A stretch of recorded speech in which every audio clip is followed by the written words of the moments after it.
Hi, I have in front of me here a high definition 8-channel 960H DVR.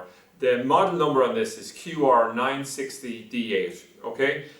It's a much improved version of what was already a good DVR by IQ-CCTV. The big advantage of this is, number one, that it can support high definition analog picture, and two, that it's much easier to use in terms of the interface, and three, that we can now connect it directly to a TV simply because it has a HDMI output on it.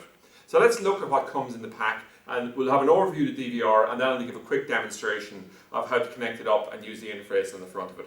So the first thing to note here is it comes in this presentation box here. So it's very neat and compact. Everything comes inside this unit here. So it's very neat from that perspective. I'm just going to move it out of the way for easy use here. We have a user manual which is in English, and it's the same user manual for the 4, the 8, the 16 and the 32-way version of this DVR.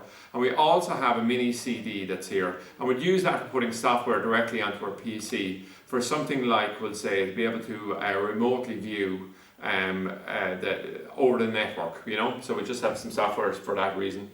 We have a power unit here. It has 12 volt 2 amp output on it, little LED light here. So if we're having problems with say a power source, things like that, it's just great because you can actually test the power source and the power unit directly to see does the LED light come on. We have a very compact remote control with a set of AAA batteries, and it comes with an actual mouse here as well, because this is obviously how it often be operated. What I'm going to do is I'm just going to move these features out of the way so we can just actually concentrate on the main event.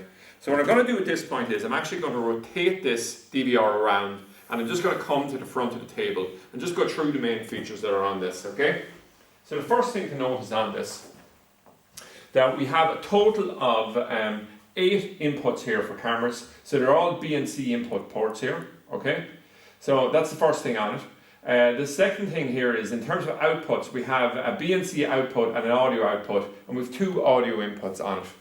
In terms of actual outputs from this, invariably people are using the HDMI output to a TV or a VGA output directly to a monitor. In terms of picture resolution, they're both roughly equal. The main difference is that VGA can support audio, while HDMI of course can. There's a LAN port here which we'd use for connecting this onto the network. And also there's a USB port here. We'd use this for either upgrading the firmware, extracting recordings, or adding external storage device on. There's an RS485 here, and this connection, the purpose of this is to allow us to add on a PTZ or pan tilt zoom camera onto it, and this will allow us to both control it, etc. via the DVR. And if you look at the power input on it, it's actually only a 12 volt input. So it's important, we'll say, if we're in a very isolated location where we're trying to use this, we can power it directly off a 12 volt power source. So what I'm going to do at this point then is I'm going to connect a total of 3 cables directly to this. So I'm going to just angle the DVR just at an angle where I can work at, and hopefully you can pick up what's happening. So the first thing here is to lean down and grab my power unit input here. So this is a 2 amp input here, 12 volts. So just put that directly in there. The next thing here is to come along and we'll actually grab our HDMI lead, so we can see our output directly onto our screen here. And that's it. And the final thing here is we'll actually take a feed from a 968 and 60H camera that we have here, and we'll just connect this directly in, and this will have the advantage of allowing us to come along and connect this in now.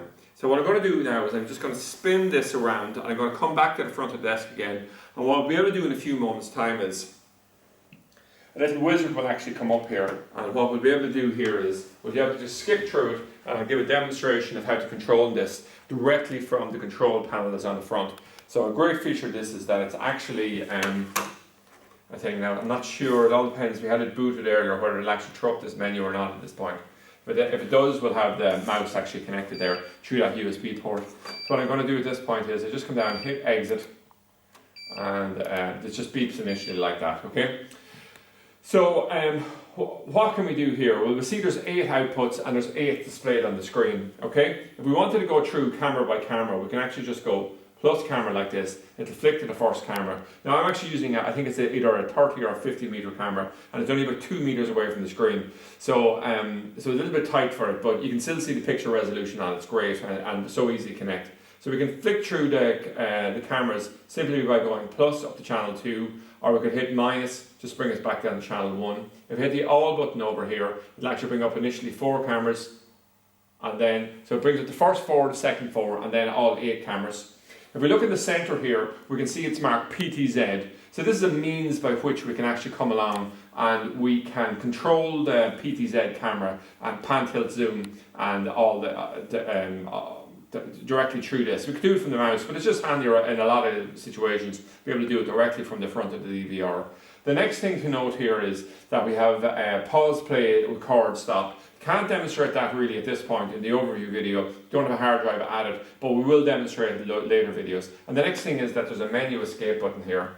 What we can do at this point is we can just press this and bring up a menu on the screen, and to get back out of it again, we can press the same button, it removes it. It's just over and back like that. So in terms of how this compares with other ones on the market, I would say it's a huge step forward, simply because, you know, when you're putting in a camera thing like this, the higher the picture resolution, the more useful it'll be. So 960H obviously is a huge step forward.